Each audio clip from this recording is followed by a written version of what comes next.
Place a hydrangea anywhere in your garden and it quickly becomes a focal point. Why? That's because of its large, delicately colored pinkish-bluish blooms.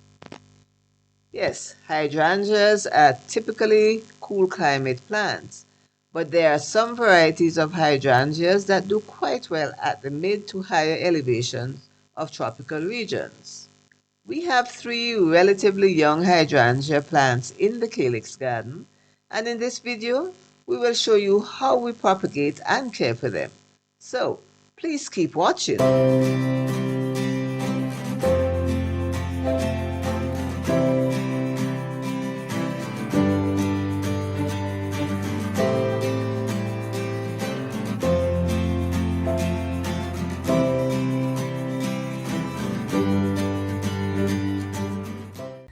Hello, welcome back to the Calyx Growing Things channel. I am Thelma, and today is a special video for us. It's when I get to say thank you to our subscribers for allowing us to achieve that first very important milestone, 1,000 subscribers. And clearly, we could not have done it without each and every one of you. And I say thank you, thank you, thank you. And we look forward to the next milestone, which would be 2,000 subscribers, and we hope that we get to that milestone quicker than we got to the first one. So please keep watching, and if you have not subscribed as yet, please subscribe and tell your friends about it so that they too can subscribe. As I said in the introduction, hydrangeas are not that common in tropical gardens. You will find a much wider range of hydrangeas growing in colder regions, some of them growing into very large shrubs. The hydrangea that we have here is referred to as the mop-head type, Hydrangea macrophylla, a small to medium-sized shrub. The problem, though, I find in some hydrangeas, when I look at them, they're not thrifty. Their leaves are yellow. And that, to a large extent, is because we do not pay sufficient attention to the nutrition, or we do not provide the nutrition that the plant needs, as well as the location, the optimum location. And all of those aspects are going to be covered in this video, but we are going to start off really with propagating, because yes, when we have one plant, most of us would like to have more plants. Now we have 3 plants in the garden here. We have planted them in different microclimates initially to find out which area they would do best in, and we'll show that to you shortly. But just to introduce the propagation, I've taken cuttings from the plant that is closest to me, convenient, and I'm going to demonstrate that. But I have on the table here also some plants, some cuttings that were taken about 2.5 months ago in the cooler months. They were taken in February, which is not the optimum time to take cuttings. The optimum time really is about now, mid-spring, in April, when the sap is flowing, the buds have already started to open up, and the plants are expected to root much quicker. These that were taken in February took about 8 weeks to root, which is longer than they should. These that I'm doing today, at the optimum time and stage, they should be rooting in about 4 weeks. And another thing I should mention about these taken at the less than optimum stage, at that time in mid-February, you really don't have the soft cuttings that are optimum, the soft cuttings that we recommend we use. You would tend to have very short, harder cuttings, and they too take longer to root. So I've cleared the table of the rooted cuttings, so we can concentrate on the first aspect of this demonstration, which is setting cuttings to root.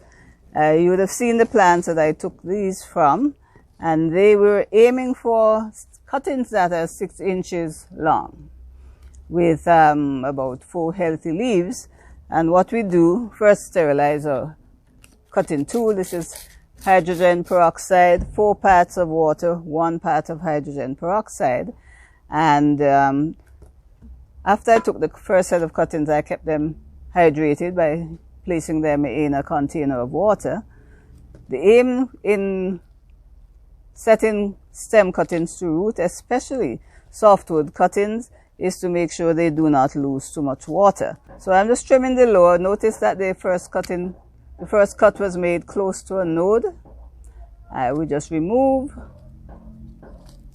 and I've taken 4 cuttings today, and I'm going to put them in 2 pots. Well, this one, the younger leaves are so small, I'm not going to cut off all of the lower leaves. I'm just going to cut them like that.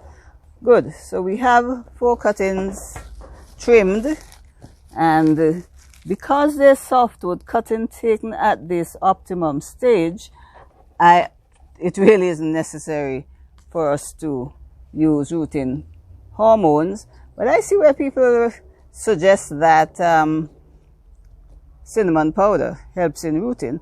So what I'm going to do is, in one pot, I will place these 2 cuttings that have cinnamon powder on the end, and the other pot will not. And of course, I label them so we know the difference. I'm just going to create a mini humid chamber, because there are only 2 cuttings. I'm sticking the untreated, in this pot.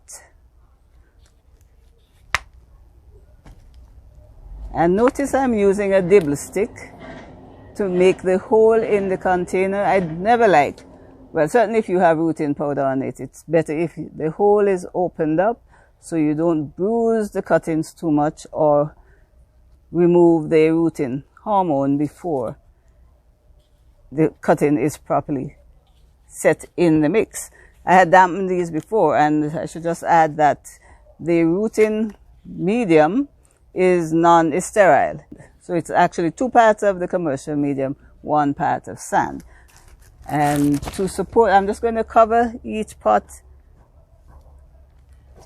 with a plastic bag as high as I can to keep as much humidity. And you can see there is water under these pots, so they have drained, the excess water has drained out. Place the bag carefully over the support stakes and over the leaves of the cuttings. Secure the bottom of the plastic bag around the container, and make sure there are no holes in the plastic bags, because you need to maintain uniform humidity for faster rooting. I will do the other part, and when I'm finished both of them, I will attach a label showing the date that the propagation was done and any treatment such as the cinnamon powder that is being tested as a rooting hormone. And after I'm done, I'll place both pots in a protected area away from direct sunlight, and we'll check them regularly to make sure that the humidity seal remains intact and that they're not exposed to direct sunlight. Okay, so these are the cuttings I took in February for 2 reasons really. At the time, the plants needed pruning, and I also wanted a jump start on the propagation so I can extend the number of plants in the garden. Hydrangea is susceptible to mildews. That's the only problem we find here, actually, the mildews. And because these were in the humid chamber for a relatively long period of time, I did make 2 applications of copper-based fungicide in order to take preemptive action against the mildews, and they came out pretty good. There was no mildew development in the humid chamber. So keep an eye out for things like mildews or any other fungal growth that may crop up in your humid chamber if the conditions are not exactly sanitary. The hydrangea roots are very fine. So here they are. You can see this one has rooted. It's certainly not root bound. And if I just, for demonstration, take a little bit of the potting mix, and this was a sandy mix, equal parts sand and the commercial sterilized potting media, and you could see very well the roots coming out the bottom. Now, this is an intermediate stage in the repotting. I'm going to put 2 plugs, or 2 plugs in each pot, because I'm going to be grooming these plants as potted specimen, pruning them so that they have a dwarf shape. Again, nice roots, as you can see. So we're going to put 2 in each without disturbing them too much. I had taken them out of the humid chamber 2 weeks prior to my potting this, so that they are very well acclimatized. I don't expect any transplant shock, but at the same time, to be careful, I'll put them back in the nursery for a few days and observe them. And if there are no signs of wilting, I will take them outside in a relatively bright location where they will begin their new life as potted plants. I've watered all 4 pots until the water ran out the bottom of the pots.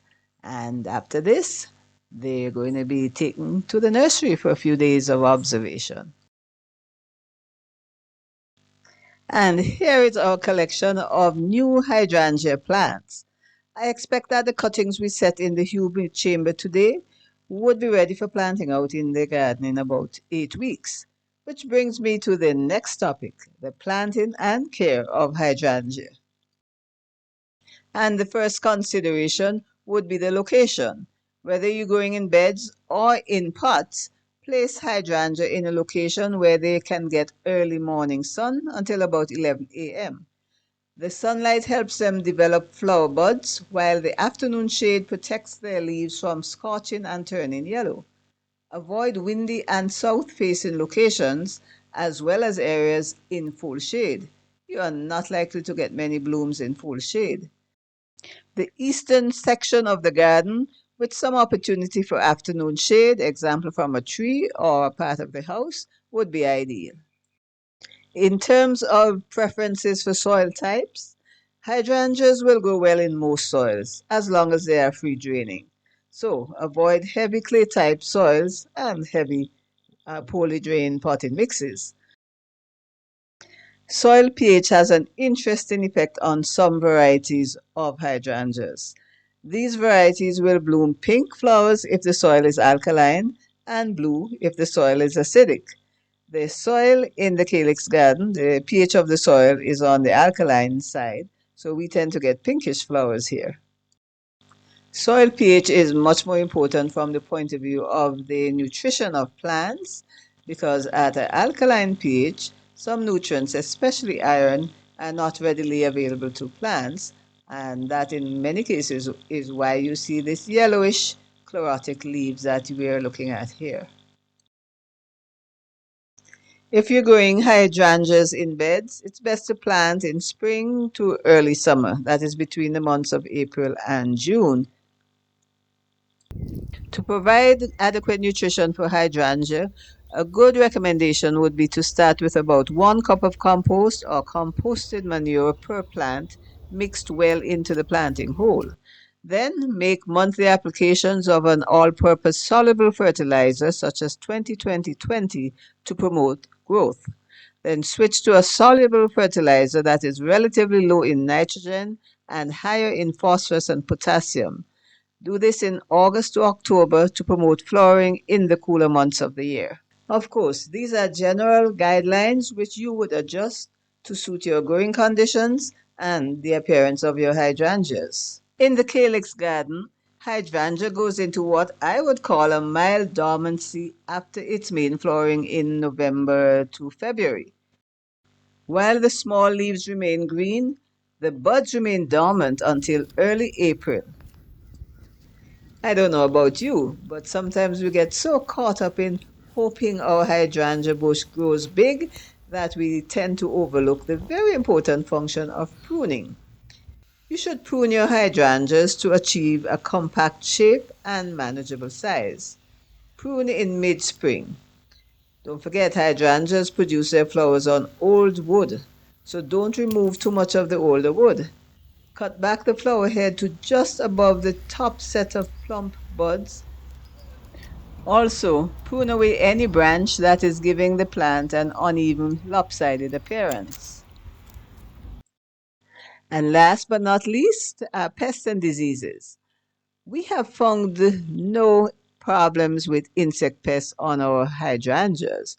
But as I mentioned before, because of a humid location, we do suffer from mildew, especially in the rainy period. What we've managed to do to keep it under control is regular applications of the organic fungicide Serenade, and occasionally, during the periods of really high humidity, I would spray with a mixture of 4 parts water, 1 part hydrogen peroxide as a preventive measure. So we've come to the end of this video on hydrangea. We've shared our experiences growing this lovely plant. We also shared how to propagate it from stem cuttings and how to transplant rooted cuttings.